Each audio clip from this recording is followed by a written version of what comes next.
This segment is about formal approaches to second language acquisition. And these approaches include innatist or nativist thoughts.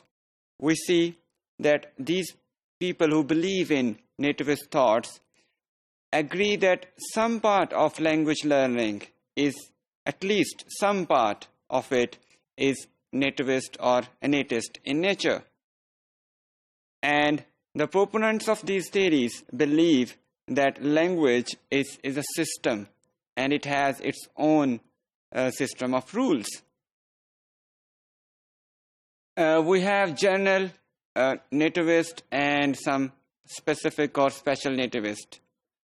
General nativists believe that humans are born with the internal faculty of learning, and learning a language is a part of it. But special nativists believe that humans are given with a special faculty for learning a language, be it first or second, and this ability is innatist or nativist in nature. In this regard, the popular argument comes from Chomsky's universal grammar, which believes that universal principles form part of the mental representations which constitute a language. It is also called the mental grammar, which actually governs the process of learning a language, and it's the universal grammar which is a stipulated metaphoric grammar which runs into our mind and facilitates the many processes of learning a second language or even first language.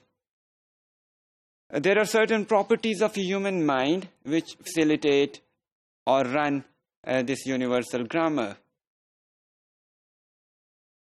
What all languages have in common is universal grammar, because the principles which we have in form of universal grammar are there with the speakers of all languages, and the function they get activated when we learn a language.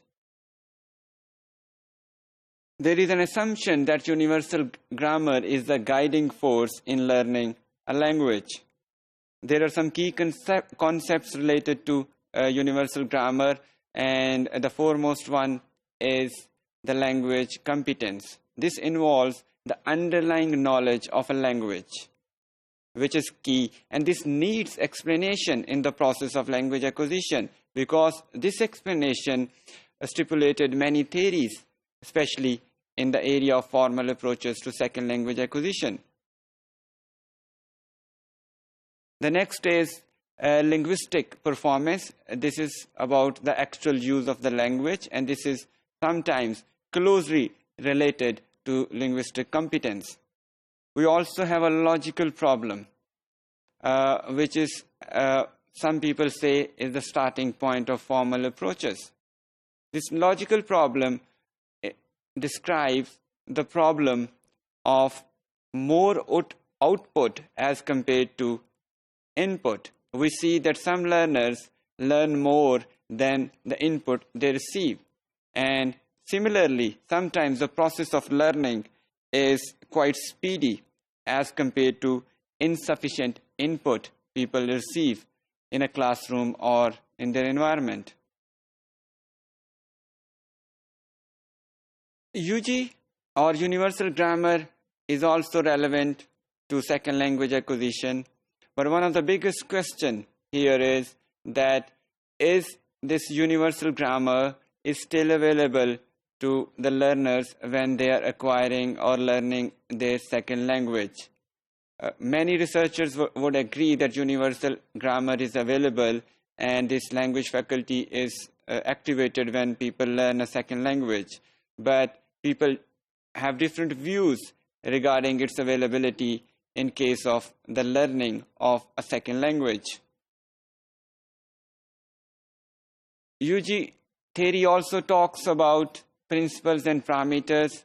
Principles are those certain features which are which may also be called the core grammar of language, and it is applicable to all languages of the world.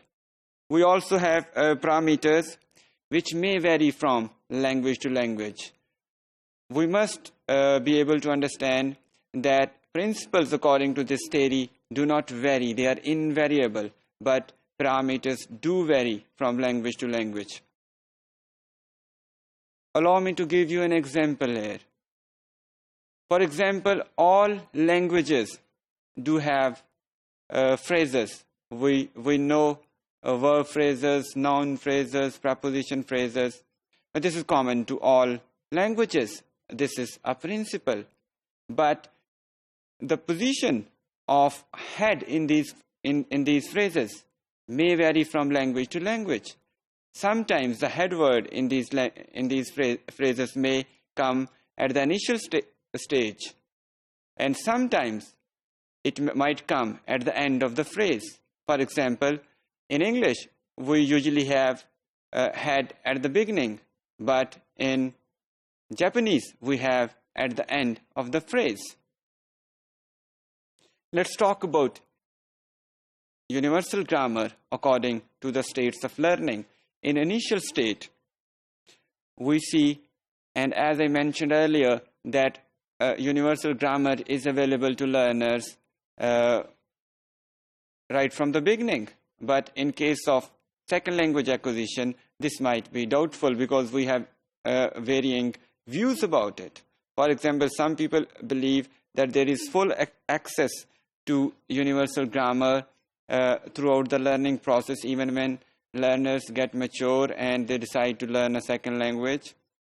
Some people say that it's a partial availability, others say that it's indirect availability, and some even go on to say that there is no availability, no access to universal grammar in case of second language acquisition. Interlanguage is the next stage.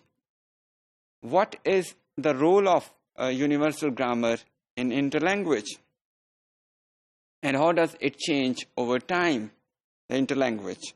The process of interlanguage development is in large part one of the resetting of parameters. I mean, people reset their parameters which they have learned while they were learning their first language. In case of second language, they have to reset those parameters and have to adapt according to the parameters of the second language. As I have already said, that parameters vary from language to language. Final state, we also find an interesting distinction in case of final state, because final state in case of first language acquisition is native competence, but in case of second language acquisition, as I have mentioned in one of the previous segments as well, there is a great variability in the performance and the learning of the learners, because we know that all learners in the case of second language may not end up as successful learners, or even if they're successful, they may not be the successful in the same ratio. Thank you.